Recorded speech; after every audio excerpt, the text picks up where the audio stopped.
வணக்கம். கதையில் உங்களுடன் இணைவது நான் குமுதா மகேஷ்.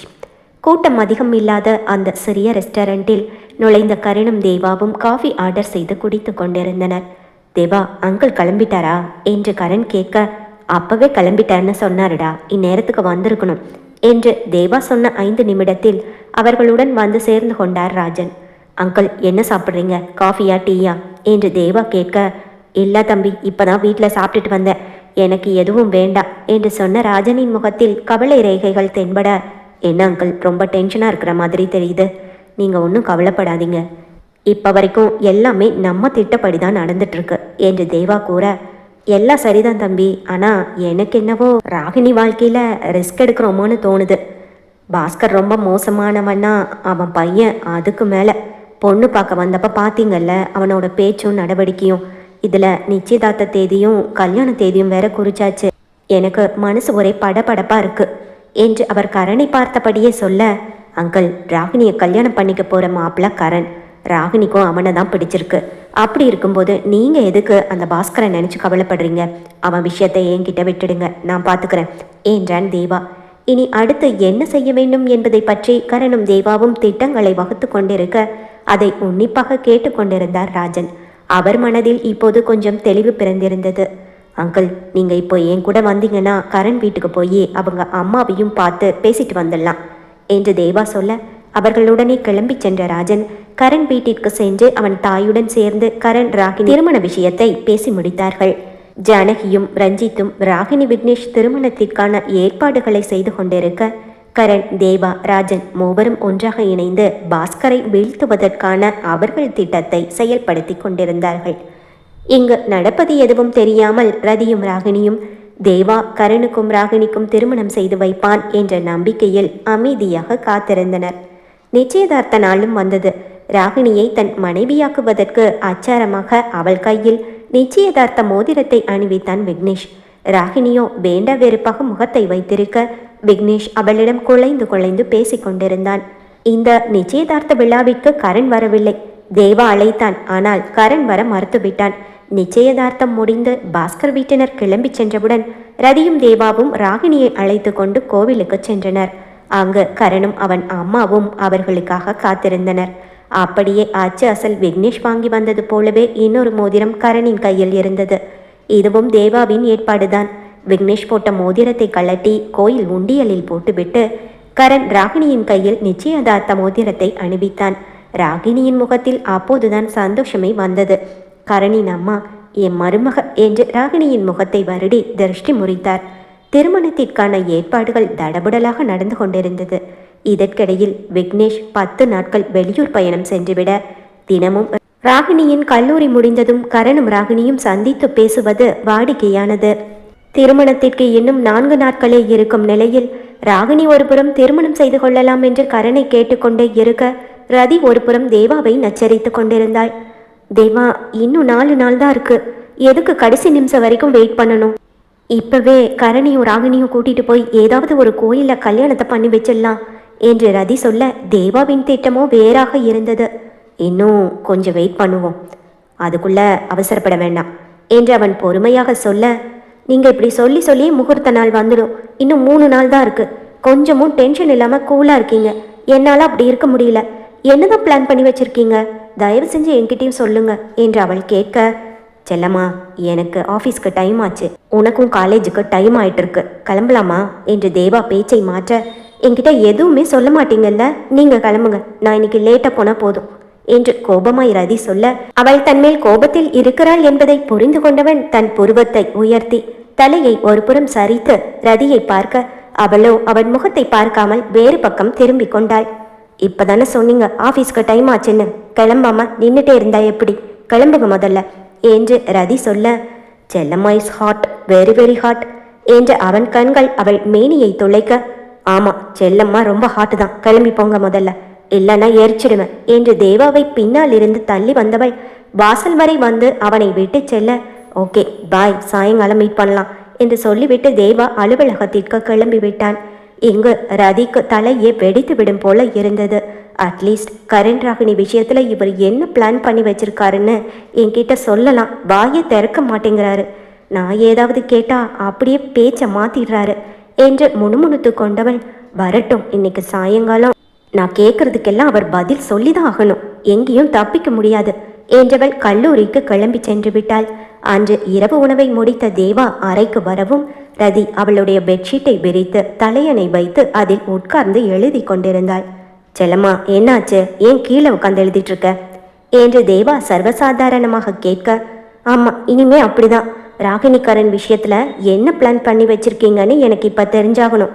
அது வரைக்கும் இதுதான் என்னோட இடம் என்று ரதி பதில் சொல்ல, செல்லம்மா, இது ரொம்ப அநியாயம். ராகினிக்காரன் கல்யாணத்துக்காக நம்ம 2 பேரும் பிரிஞ்சிருக்கணுமா? நோவே என்று அவள் தலையணையை எடுக்க போக விடாமல் பிடித்து கொண்டாள் ரதி. நான் சொன்னதுதான் தேவாவை பார்த்து முறைத்தாள் அவள். ஏண்டி படுத்துற? உனக்கு என்ன பிரச்சனை? இப்போ ஒழுங்கா மேல வா. தேவா பொறுமையை இழந்து பேச, கரனுக்கும் ராகினிக்கும் எப்போ கல்யாணம் பண்ணி வைக்க போறீங்க? என்ன பிளான் பண்ணி வச்சிருக்கீங்க? எனக்கு இப்பவே தெரியணும். அப்படின்னா நான் மேல வரேன் அவள் பிடிவாதமாய் சொல்ல, இன்னும் 3 நாள் செல்லம்மா, அமைதியா இரு, அப்புறம் உனக்கு எல்லாம் தெரிய வரும். அவளை சமாதானப்படுத்தினான். ஆனால் அவள் விடவில்லை. அவனை ஆழ்ந்து பார்த்து கொண்டே தலையை இடமும் வளமும் அசைத்தாள் ரதி. எனக்கு ரொம்ப டென்ஷனா இருக்கு. நீங்க என்கிட்ட இப்பவே சொல்லி ஆகணும். நான் உங்க பொண்டாட்டி தானே, என்கிட்ட சொன்னா என்ன ஆயிட போகுது? அவளை சமாதானப்படுத்த வழி தெரியாமல் தன் நெற்றியை தேய்த்து கொண்டே நின்றவன் அமைதியாக சென்று கட்டிலில் உட்கார்ந்து விட்டான். அப்போ சொல்ல மாட்டீங்க அப்படிதானே? ரொம்ப தேங்க்ஸ் என்று சொன்னவள் ரெஸ்ட் ரூம் சென்று விட, அடுத்த நொடியே அவள் தரையில் விரித்திருந்த பெட்ஷீட்டும் தலையணையும் காணாமல் போனது. மேலிருந்து பறந்து வந்து அது ஹாலில் விழ, டிவியில் சீரியல் பார்த்து கொண்டிருந்த யசோதா மேலிருந்து பறந்து வந்து கீழே விழுந்தவற்றை திடுக்கிற்று பார்த்தாள். சீரியல் பார்ப்பதை நிறுத்திவிட்டு மேலே சுற்றி சுற்றி பார்த்த யசோதா, யார் இது? மேல இருந்து தலையணை பெட்ஷீட்டெல்லாம் தூக்கி வீசுறது? மேலே எந்த ஆரவாரமும் இல்லை. அமைதியாக இருக்க தான் பார்த்து கொண்டிருந்த சீரியலில் ஏதோ ஒரு திருப்பு முனையான காட்சி வரவும் கீழே வந்து விழுந்த தலையணை போர்வையை மறந்துவிட்டு மீண்டும் சீரியலில் மூழ்கி போனாள் யசோதா. ஜன்னல் பக்கம் சென்று நின்ற தேவா, இந்த கல்யாணம் முடிகிற வரைக்கும் இவ்வளவு சமாளிக்கிறது பெரும்பாடா இருக்கும் போலையே என்ற யோசனையில் தேவா சாலையில் ஹெட்லைட் வெளிச்சத்தில் ஊர்ந்து கொண்டிருந்த வாகனங்களை பார்த்து கொண்டே நின்றிருக்க, வெளியில் வந்த ரதி தான் வெறித்து வைத்திருந்த பெட்ஷீட்டையும் தலையணையையும் காணாமல் தேடினாள். ஹலோ, இது உங்க வேலைதானா? எங்க எடுத்து வச்சிங்க என்று கேட்க, தேவாவின் முகத்திலோ வெற்றி புன்னகை. எனக்கு தெரியாது, நான் எதையும் பார்க்கல என்று சொன்னவன் மீண்டும் சாலையில் தன் பார்வையை பதித்தபடி நின்றிருக்க, நான் ரெஸ்ட் ரூமுக்கு போயிட்டு வரதுக்குள்ள அதெல்லாம் ரெக்க முளைச்சு பறந்து போயிடுமா? இது உங்க வேலைதான்னு எனக்கு நல்லாவே தெரியும் என்று வேகமாய் வெளியில் சென்றவள் கீழே பார்க்க, அவள் தலையணியும் போர்வையும் சோஃபாவின் மேல் யசோதாவிற்கு பக்கத்தில் கிடந்தது. இங்கிருந்து கீழே தூக்கி வீசியிருக்காரு என்று முணுமுணுத்து கொண்டவள், இப்ப போய் அதை ஆண்டிக்கிட்ட இருந்து வாங்கவும் முடியாது என்று நினைத்தபடியே பக்கத்தில் இருந்த ஸ்டோர் ரூமை பார்த்தவள் ஏதோ முடிவு செய்தவளாய் அறைக்குள் செல்ல, அவளுக்காக காத்திருந்த தேவா, சீக்கிரமா வா செல்லம்மா, எனக்கு தூக்கம் வருது என்று சொல்ல, நான் கேட்டது கிடைச்சாதான் உங்க பக்கத்துல வருவேன் என்றவள் அவனை முறைத்து கொண்டே கபோர்டை திறந்து புதிதாக ஒரு பெட்ஷீட்டையும் தலையணையும் எடுத்துக்கொண்டு பக்கத்தில் இருந்த ஸ்டோர் ரூமுக்குள் செல்ல, இப்போ எங்க போற என்று அவள் பின்னாலேயே சென்ற தேவா ஸ்டோர் ரூமில் பார்க்க, ரதி தரையை பெருக்கி அவள் எடுத்து வைத்திருந்த பெட்ஷீட்டையும் தலையணையும் கீழே விரிக்க, செல்லம்மா, இங்க வந்து என்ன பண்ணிட்டு இருக்க? முற்றிலும் பொறுமை இழந்தவனாய் தேவா கேட்க, நான் இனிமே இங்க தான் தூங்க போறேன், நீங்க போய் ரூம்ல தூங்குங்க, குட் நைட் என்று சொல்லிவிட்டு அவள் படுக்க போக புயல் வேகத்தில் உள்ளே வந்தவன் வலுக்கட்டாயமாக அவளை தன் கையில் தூக்கியிருந்தான். தேவா, நான் வரமாட்டேன், என்னை விடுங்க. நீங்க என்னை உங்க பொண்டாட்டியாவே நினைக்கல, அதனாலதான் என்கிட்டயே சீக்ரெட் மெயின்டைன் பண்றீங்க, எதையுமே ஷேர் பண்றதில்ல. நான் உங்க மேல பயங்கர கோவத்துல இருக்கேன், விடுங்க என்ன என்று அவள் காத்த, அதை சற்றும் பொருட்படுத்தாமல் அவளை தூக்கி கொண்டு நடந்தான் தேவா. தன் பலத்தை ஒட்டுமொத்தமாக திரட்டி அவன் நெஞ்சில் கொத்தினாள் ரதி. அவள் அடித்த ஒவ்வொரு அடியும் பூங்கொத்தால் வருடுவதைப் போல அல்லவா இருந்தது அவனுக்கு. அவனை அடித்ததில் அவள் கைதான் வலித்தது. நானும் போகுதுன்னு ரொம்ப பொறுமையா இருந்தா நீ ஓவரா தாண்டி போற. என்னை விட்டுட்டு பக்கத்து ரூமுக்கு போய் தனியா படுக்கிற அளவுக்கு உனக்கு தைரியம் வந்துருச்சா? இந்த தேவா யாருன்னு உனக்கு மறந்து போச்சுன்னு நினைக்கிறேன். அவளை தூக்கிச் சென்று கட்டிலில் புரட்டிவிட அவனை முறைத்து கொண்டே எழுந்து உட்கார்ந்தாள் ரதி. நீ எங்க போனாலும் இப்படிதான் வந்து தூக்கிட்டு வருவேன், ஜாக்கிரதை என்று சொன்னவனை ரவுடி என்றார் நேருக்கு நேர் பார்த்து. ஆமா, ரவுடி தான். அதுக்கு என்ன இப்போ? சொல்லிக்கொண்டே கதவை தாளிட்டு விட்டு விளக்கை அணைத்து விட்டு அவன் அமைதியாக படுத்துவிட சிறிது நேரம் அவனையே பார்த்தவள், அப்போ என்கிட்ட எதுவும் சொல்ல மாட்டீங்க அப்படிதானே? உனக்கு இப்ப என்ன தாண்டி வேணும் என்று தேவா கேட்க, கரண் ராகினி விஷயத்துல என்ன பிளான் வச்சிருக்கீங்க? என்கிட்ட சொல்லியே ஆகணும்.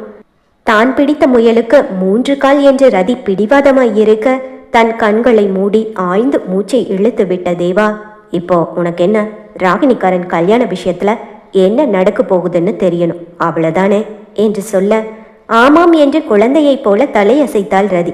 சரி சொல்றேன், என் பக்கத்துல வா என்றவனை ரதி நம்பிக்கை இல்லாமல் பார்க்க, பக்கத்துல வந்தா நிஜமா சொல்லுவீங்க தானே? கொஞ்சமாக நகர்ந்து அவன் அருகே வந்தாள் ரதி. கண்டிப்பா செல்லம்மா, உன்கிட்ட சொல்லாம வேற யார்கிட்ட சொல்ல போறேன்? எந்த நேரத்தில் யாரிடம் எப்படி பேசி காரியத்தை சாதிக்க வேண்டும் என்பதை முற்றிலும் கற்றறிந்த தொழில் வித்தகனாயிற்றே, அவனுக்கு சொல்லித்தர வேண்டுமா என்ன இந்த சிறு பெண் ஏமாத்திரம்? தேவா ரதியை நெருங்கி இருக்க அவன் உஷ்ண காற்று அவள் முகத்தில் பட்டது. மெதுவாக அவள் அருகில் வந்தவனின் உதடுகள் முதலில் அவள் கன்னம் தொட்டு பிறகு அவள் இதழ்களை வருட அவனையே வைத்த கண் வாங்காமல் பார்த்திருந்த பெண்ணவளோ, தேவா நீங்க என்ன சொன்னீங்க, ஆனா என்ன பண்றீங்க? அவள் முழுவதுமாய் முடிக்கும் முன் அவள் இதழ்களின் மேல் தன் விரலை வைத்து உஷ் என்று அவளை அமைதிப்படுத்தியவன் அவள் கழுத்தில் முகம் புதைக்க, அவன் ஆளுமையில் சொக்கி போன பெண்ணவளும் தன் ஊடலை மறந்து கூடலுக்கு ஒத்து போக அவளை வென்ற மயக்கத்தில் சூட்சமமாய் புன்னகைத்து கொண்டான் ஆடவன். அதிகாலை நேரம். தேவாவின் மார்பில் ரதியின் சூடான மூச்சு காற்றுப்பட, இதற்குத்தானே இத்தனை பாடுபட்டான்? நேற்று அவள் கோபத்தையும் இன்று அவன் நெஞ்சில் முகம் புதைத்து அவள் உறங்கும் அழகையும் பார்த்து உறக்கத்திலிருந்து விழிக்கும் போதே கண் சிமிட்டு சிரித்து கொண்டவன், சாரி செல்லம்மா, உன்னை ஏமாத்திட்டேன் என்று அவளிடம் மானசீகமாக மன்னிப்பு கேட்டுவிட்டு அவளை தலையணையில் படுக்க வைத்து அவள் நெற்றியில் சிதறி விழுந்திருந்த கூந்தலை மெதுவாக தொட்டு ஒதுக்கினான். அவளுக்கு போர்வையை போர்த்து விட்டு ஜிம் ரூமுக்குள் நுழைந்து தன் தினசரி பயிற்சியில் கவனம் செலுத்தினான். சிறிது நேரத்தில் ரதியின் போனின் அலாரம் அடித்தது. மணி 6:30 ஆகியிருக்க இன்று கல்லூரியில் கல்ச்சுரல் ஃபெஸ்ட், அதோடு புதிதாக சேர்ந்தவர்களை வரவேற்கும் நிகழ்ச்சியும் நடைபெற இருந்ததால் விழாவிற்கு அணிய வேண்டிய ஆடைகளை முன்தினமே ரெடியாக எடுத்து வைத்து விட்டாள் ரதி. தூக்கம் கலைந்து எழுந்து உட்கார்ந்தவள் பக்கத்தில் பார்க்க தேவா அங்கு இல்லை. சீட்டர் என்று வாய்க்குள் முணுமுணுத்து கொண்டவள் தன் செவிகளை கூர்மையாக்கி கேட்க, பக்கத்தில் ஜிம் அறையில் த்ரெட்மில் வேகத்தில் ஓடும் சத்தம் கேட்டது. தேவா உடற்பயிற்சியில் தான் இருக்கிறான் என்பதை உறுதிப்படுத்தி கொண்டவள் எழுந்து முகம் கழுவி கீழே சமையல் அறைக்கு சென்று காஃபி குடித்து கொண்டிருந்தாள். ரதி, நீ போகும்போது தேவா தம்பிக்கும் காஃபி எடுத்துட்டு போயிடுமா, நான் தோட்டத்து பக்கம் போய் காய்கறிகள் பறிச்சுட்டு வந்துடுறேன் என்று பொன்னி சொல்ல, அக்கா நீங்களே எடுத்துட்டு போங்க, எனக்கும் அவருக்கும் சண்டை, நான் அவர்கிட்ட பேச போறதில்ல என்றாள். காஃபி தான் நம்ம கையில் கொடுத்துட்டு வந்துடு சிரித்து கொண்டே சொல்லிவிட்டு பொன்னி சென்றுவிட காஃபி கப்பை எடுத்துக்கொண்டு ஜிம் அறை வாசலில் வந்து நின்றாள் ரதி. அவளை பார்த்ததும் தன் காதில் இருந்த ஹெட்செட்டை கலட்டியவன், செல்லம்மா உள்ளவா என்றான் மூச்சு வாங்க ஓடிக்கொண்டே. அவனை முறைத்தபடியே அவன் அருகில் சென்றவள் காஃபியை அவனிடம் நீட்ட அதை வாங்கி டேபிளின் மேல் வைத்துவிட்டு குனிந்து அவள் முகத்தை பார்த்த தேவா, நேத்து நைட்டு நான் கல்யாண விஷயத்தை பத்தி உன்கிட்ட பேசலான்னு நினைச்சேன், பார்த்தா அதுக்குள்ள நீ தூங்கிட்ட, அதான் தூங்குறவளை எதுக்கு டிஸ்டர்ப் பண்ணணும்னு நானும் தூங்கிட்டேன் என்றான். ரதி உண்மையில் அவனுக்கு முன்பே தூங்கிவிட்டால்தான், அதையே இப்போது அவன் தனக்கு சாதகமாக பயன்படுத்தி கொண்டான்.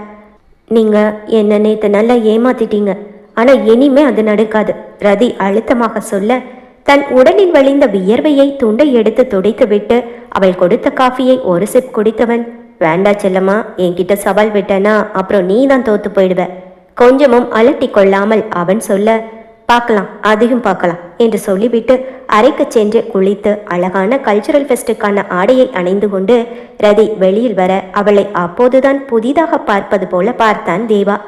இருவரும் ஒரே நேரத்தில் தான் கிளம்பி இருந்தார்கள். இன்னைக்கு செல்லம்மா அழகுல மயக்கிறியே என்று அவள் பக்கத்தில் வந்து நின்றவனை தள்ளி நிறுத்தியவள், நேத்து மாதிரியே இன்னைக்கும் பேசியால மயக்கிடலான்னு நினைச்சிங்களா, அதான் இங்க நடக்காது என்று அவள் பேகை எடுத்து கொண்டு கிளம்ப, இருமா நானே உன்னை ட்ராப் பண்றேன் என்று சொல்லி விட்டு அறைக்கு சென்று குளித்து அழகான கல்ச்சுரல் ஃபெஸ்டுக்கான ஆடையை அணிந்து கொண்டு ரதி வெளியில் வர அவளை அப்போதுதான் புதிதாக பார்ப்பது போல பார்த்தான் தேவா. இருவரும் ஒரே நேரத்தில் தான் கிளம்பி இருந்தார்கள். இன்னைக்கு செல்லம்மா அழகுல மயக்கிறியே என்று அவள் பக்கத்தில் வந்து நின்றவனை தள்ளி நிறுத்தியவள், நேத்து மாதிரியே இன்னைக்கும் பேசியால மயக்கிடலான்னு நினைச்சிங்களா, அதான் இங்க நடக்காது என்று அவள் பேகை எடுத்து கொண்டு கிளம்ப, இந்த அழகை ஆசை தீர கண்ணிலையாவது பார்த்துக்கிறேன் என்றான். அவனிடம் வேண்டாம் நானே போகிறேன் என்று சொல்லத்தான் நினைத்தாள். ஆனால் கடிகாரத்தில் நேரத்தை பார்க்க ஏற்கனவே நேரமாகிவிட்டிருந்தது.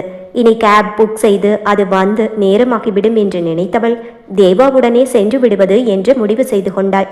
ஓகே கிளம்பலாமா என்று கேட்டவனிடம் சரி என்று அவள் தலை அசைக்க அந்த நேரம் ஏதோ ஒரு ஃபோன் கால் வரமும்.